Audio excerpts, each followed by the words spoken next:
better steer away from it. So that's subject number one, and I spent a lot of time working on this and writing about it. One area where my autism may intrude here is that I'm not trying to sell books or make money or have this be a career, a viable career. That's not where my mind goes with this. In fact, I do write about this, and I would like my writing to be understood and read, but frankly, I think it's likely that what I write won't be understood until after I'm dead. I think it's going to be too hot button for some people, and it will never get published because of that. I think that's likely. And that's okay. I'd rather be able to have the conversations that would come from people reading my book. But I also am aware of the history of human thought, and it seems likely under the circumstances that I'm just basically going to be ignored until after I'm dead, if I'm lucky, even then. Okay, but the second hot button area that this leads me is, okay, let's suppose there are these differences, but systematic differences between people, between genders, between what we call races. There's obviously no sharp distinctions there. Suppose there are these differences. How do we get along? How do we get along? Well, one of the things that science has done is kind of blasted a lot of religion out of the water. Now, unfortunately, a whole lot of baby got thrown out with the bathwater when that happened. A lot of the understanding from the wisdom traditions about how human beings can get along harmoniously got chucked out with a bunch of superstitions. So the other area that has been of great interest to me is how do you reframe or rephrase a lot of the wisdom traditions in ways that won't piss off scientists, ways that will be of help to scientists, ways that will help scientists who may be advancing the frontiers of understanding about such things as human differences without having it lead to stuff like the Third Reich, without it going down that kind of alley. And so I spend time thinking about this. Now, as Anlor has mentioned, we both meditate. That's one form of spiritual practice that I follow that is fine as a scientist. And in fact, one of the questions I was asked to address was, how do I deal with anxiety? And I have to say, no-brainer, hands down, meditation practice. Mind you, I'm going to go off into this little tangent here. I basically said what I wanted to say about the other thing anyway. That meditation does not solve anxiety for me. It lessens it. It takes the edge off. It allows me to sit in the fire, if you will. It allows me to look at it, to see such things as, as Brian King was saying, this isn't necessarily a realistic perspective on what is going on here. It's not realistic to have so much fear about the reality of my situation right now. So those are ways that meditation helps. I say this about meditation because some people go into it thinking like, oh, it's going to make me float off in a pink cloud and I'll be happy forever. That's not been my experience. Nevertheless, it is very much ground zero in my life and helps me, as Anlor says. There are many things that have helped her, but it's meditation that led her to the place where those things could help. And that's my experience of it. I also pray. I'm a God guy. Now, that's not because of any belief, mind you. I don't believe in the same God that the atheists don't believe in. However, I have a very strong prayer instinct in me. I think it's the way I was born. I was certainly not raised with it. But the point is that as a hard-headed scientist, I have found a way that integrates with my overall very clear, scientific kind of worldview. So, I guess that's gonna, okay, that's great. That's gonna, by the way, thank you for putting up with me. I'm glad to have had an opportunity to talk about some of the stuff which is very much burning on my heart today because of this conference, and I thank the organizers for making all of this possible.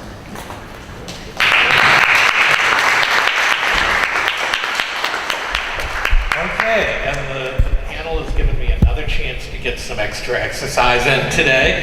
So, additional questions from anyone in the audience? Raise your hands and I'll make my way over to you.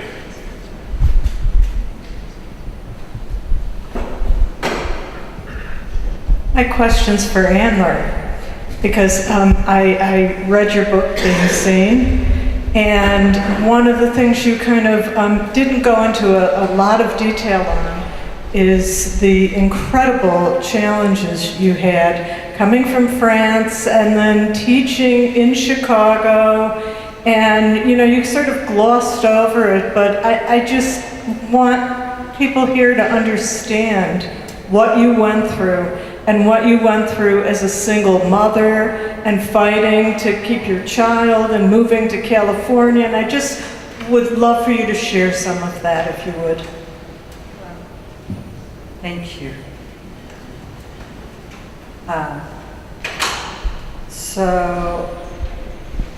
I didn't mean when I wrote the book to go into very big details about that. I find that very interesting that you say this. I just was stating my life, which in my book I divide in 3 parts. It was kind of easy because I went with the geography. So the first 23 years of my life were in France, so that's part 1. And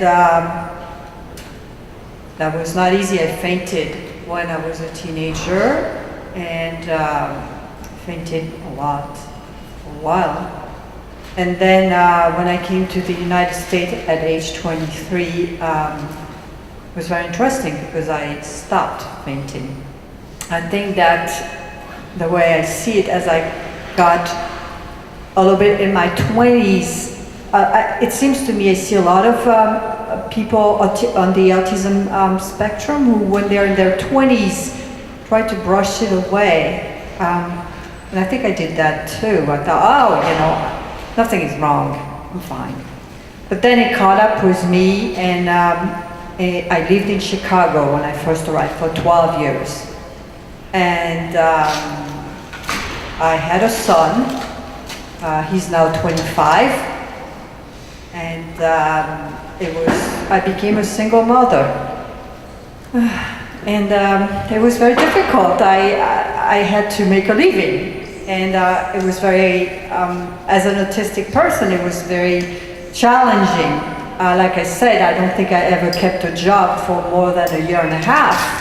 The same job. So like I taught in many, many different schools, and I taught in Chicago in the inner city high schools that were very difficult. I mean, I had no clue coming from France what I was getting into. It was a big awakening. Actually, you know what? It was one thing that I said in my book about this that I really have to say is that I realized there are other people who were different. I'm not the only one who's different. So that was really heartening. And how did I survive having all those difficult, challenging problems was, well, as a teacher, I was not very good with discipline and all of that. But one-on-one, I actually managed to gain respect from many of my students. But things got worse and worse, and eventually I knew that I had to find something. This is why I found meditation, because I knew that something was wrong. I'm going on and on with this, sorry. But I came to, so 17 years ago, I moved to a Zen center, and I lived there for 6 months. So I left my child with his father in Chicago for 3 years. That was awful, leaving my child, but I knew that I had to get better in order to be able to take care of him. And that's when I found meditation, and like Greg says, and I mean we all say again and again, it doesn't change things like that at all. Actually, it's kind of like a storm, you know. At the beginning, it's the storm, the waves are coming on, but then they quiet down with time. Let's stick with it. So here I am. And I know that you created some word for the sensory overload. Oh, yes, I can't remember what it was. Yes, so it's in my book. I created a so in my 40s, when it got worse and worse, for me, I have a physical problem which is tied to my sensory problem. They went up the roof. Okay, I've always had hypersensitivities, but it went up the roof. I mean, I could not go out any longer. So that's when I made up the word, because how do I describe to people everything that made me sick? Because the problem, the physical pain in my neck tightened each time was all. So the word is agur. It spells A-G for aggressive, R-U for rushed, A-R for artificial. And one last question for you, Anlor. I'm sorry. Had you not found the Zen Center, would you have been homeless? If what? Had you not lived in the Zen Center for those 6 months, would you have been homeless? Well, yes, because when I arrived in California, I didn't know anybody, I did not have any money, and yes, probably, I mean, especially since I did not have a child, because let's face it, when you have a child, I fought to have a roof over my head, but without my child, probably I would have been homeless, yes. And one last thing. I'm sorry, the book really affected me. But how did you work out? You said your child now is 25? Yes, my son is 25 now. And so how did you have a lot of healing around that relationship, because you had to leave him and... Oh yes, my son is my life. I mean, he's always backing me up. Now he only lives like 15 minutes away by car from me. Though I don't have a car, I ride my bike all the time with Greg. And my son is my life and was my life. And I did everything for my son. I mean, I'm a mom, Thank you. Thank you. Other questions from the panel?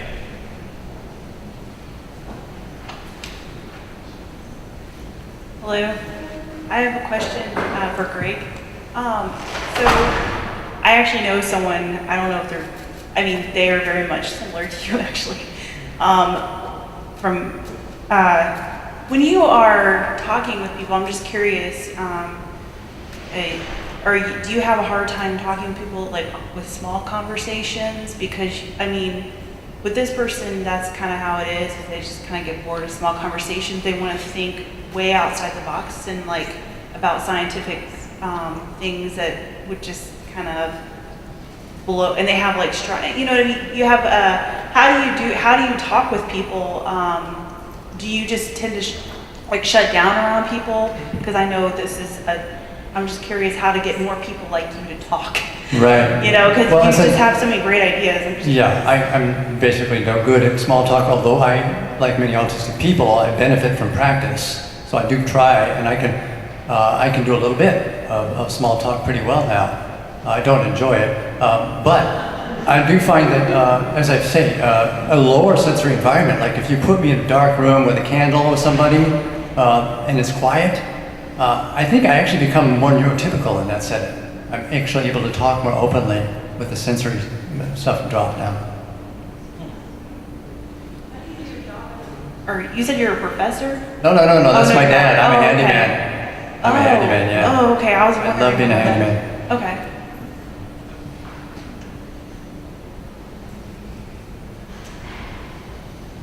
Good evening. My question is for you. With all of the sensory issues that you have, if I'm not getting too personal, how do you happen to manage a relationship? It's extremely difficult, but we both share. Actually, I was coming off another relationship when I met Anlor, and I was planning to take at least a year off. But then she came to the yearly picnic of Ascend, and here I met somebody who was a woman who was on the spectrum and meditated, and that was too good to pass up for me. I thought, I got to try. So autism went this way, yeah, but I will say it is extremely difficult.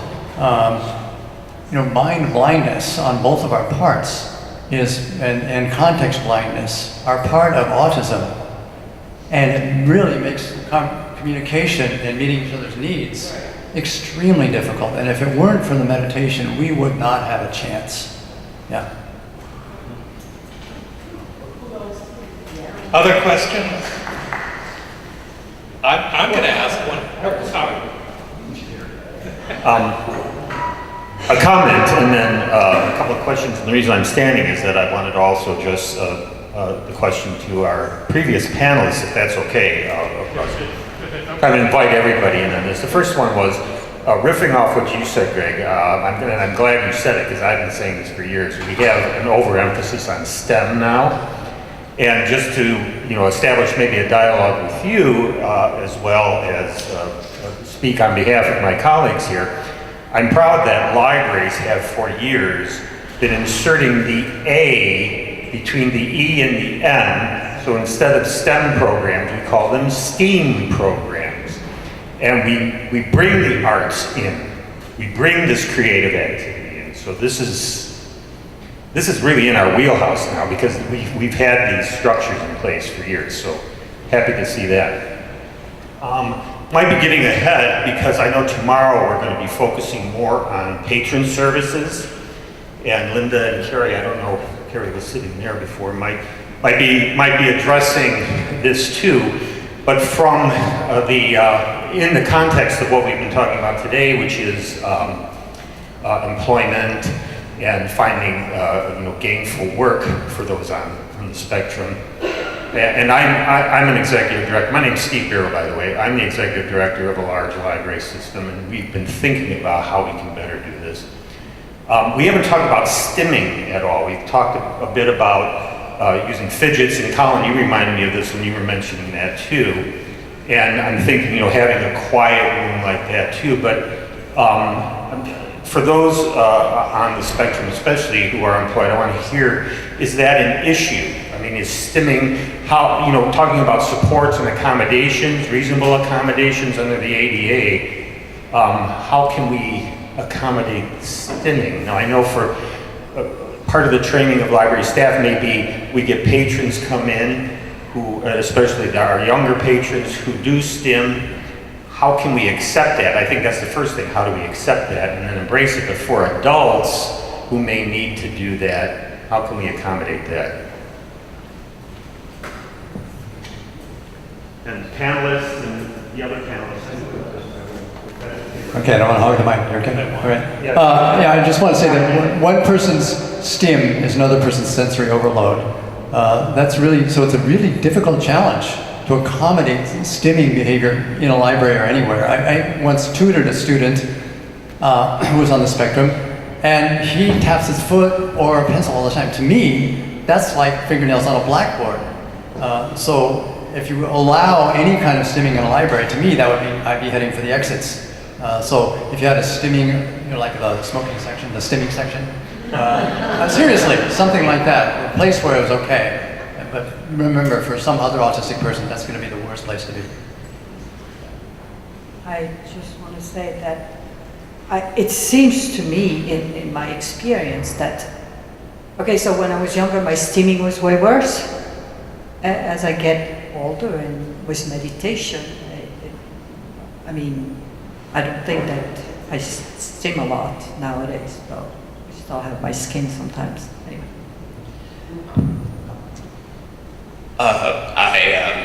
Greg has a very good point. Actually, Anlor does too. I don't know if this was a STEM thing, but I would talk to myself when I was younger. I would act out my stories. And now that I've gotten older and gotten to, learn more self-control, I don't, it's not, I don't know what the word is, but I can do it internally. But Greg also has a very good point about,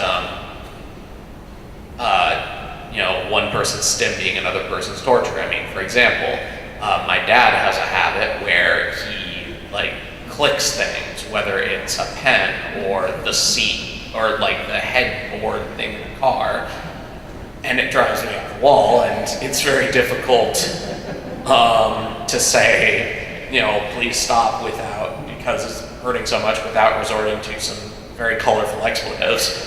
I mean, I think I've got it down to a glare though. But no, that is the trick, and I don't think I'm the person to figure that out. I mean, but it's it is something that goes back and forth. I mean, yeah, stims are a great help, but they can also, over-stim other people. It's always the balance that I think every organization is trying to find when they put something out, something that can please everyone. And I don't know if we're there yet, but I'm sure someone will find a way. Okay. I just want to say, my STEM of choice from early childhood was rocking. I was a big rocker all through my childhood. And what I have learned I can rock very subtly. So that may be another avenue of approach to stimming. It's like, can you figure out a stim that kind of works okay, maybe not full as well as you might, but will be less of a torture to somebody else. So I can rock pretty imperceptibly and it still does the job. Actually, I second Greg on that one because sometimes you can substitute one stim for another. So it might not actually be the same activity, but if you're rubbing your fingertips, if you like rubbing your fingertips and going like this and that really bugs someone else, perhaps a strip of Velcro under your desk will work just as fine, or a one of those really hard plastic bracelets from the dollar store or something like that might work just as well. For me, it's rocking or nothing.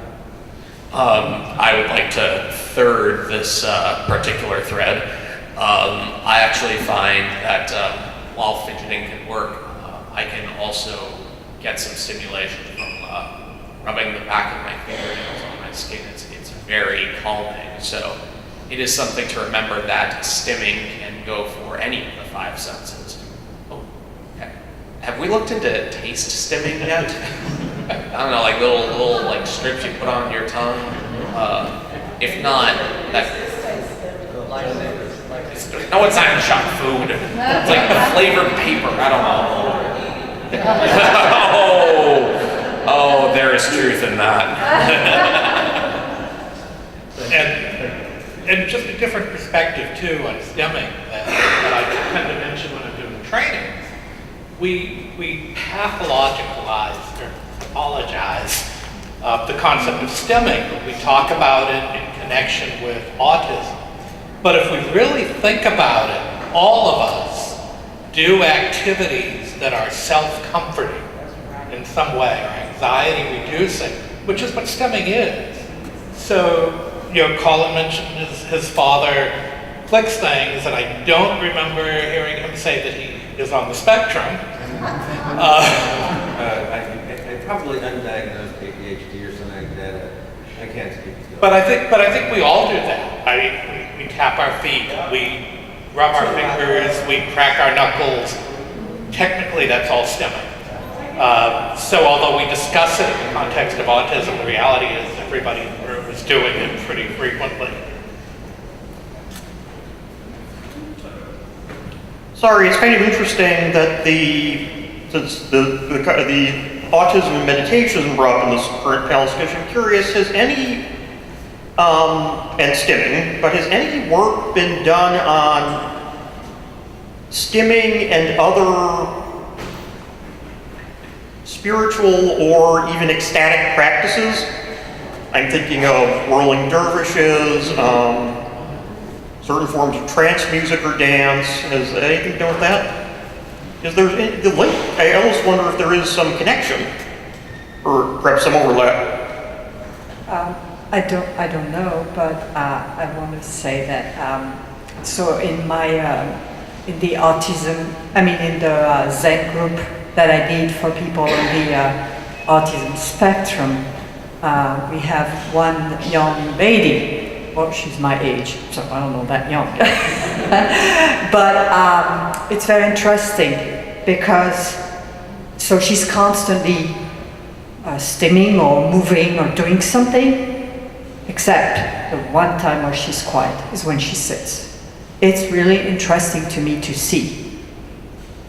I don't know why. It's not like she forces herself, It's just suddenly she becomes blank.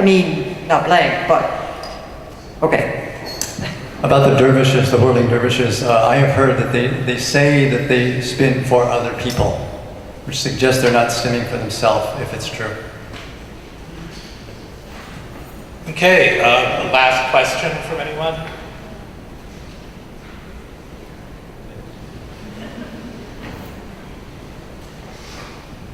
This is a question for Colin. You had said that you used to have, when you were younger, you used to say your stories and stuff out loud and your thoughts out loud. I have a nephew like that. And sometimes when as adults, when we listen to him, he says like you said, you used to take a lot of reference movies and things you've seen and stuff like that, and all that gets, it gets in here. And then the question is, over time, how did you ever have an issue with separating that? Because as an adult, and I look at my nephew and some of the adults around him, some people make the general assumption that he might be thinking bringing some of that fiction into reality, and it becoming convoluted. And the question I have is, for you, was that ever an issue? And if so, how did you separate those two in your mind? And Well, first, before I go into that, how old is your nephew? He's going to turn 10 in July. 10, okay. Ooh, that's a good question.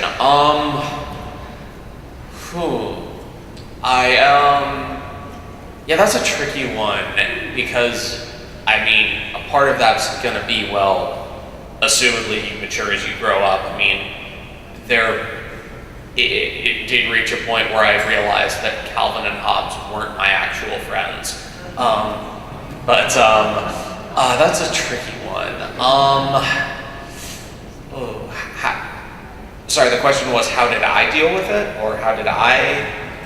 Yeah, like when you are thinking about your stories and your ideas and you said them out loud at one time, now they're in your head. I mean, when you're thinking like, if there's violence or, interpretations of reality that you're winding together into your story, the question is, how do you make sure that what you're thinking, and it's actually, it could be fictional ideas, that it actually isn't reality, you know what I mean? Like you have this sort of separation of what's real and realistic in the world, and what things that happen but don't actually happen, like, you know what I mean? Like the difference between fiction and reality, we all separate it.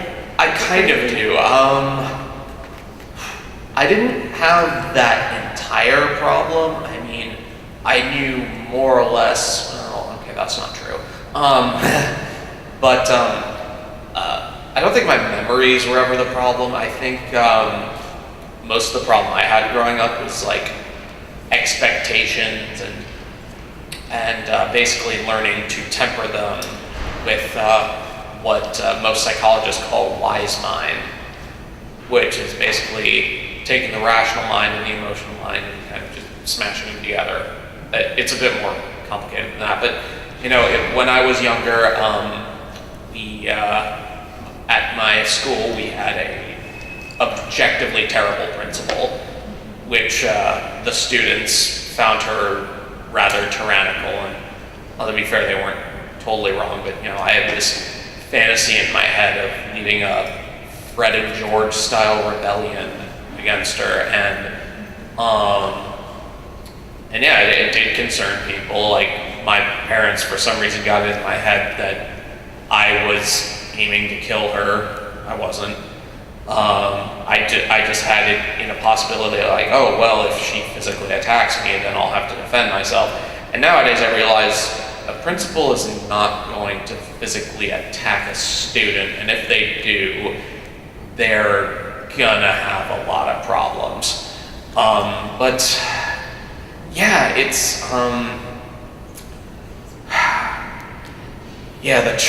giving advice is the tricky bit, because I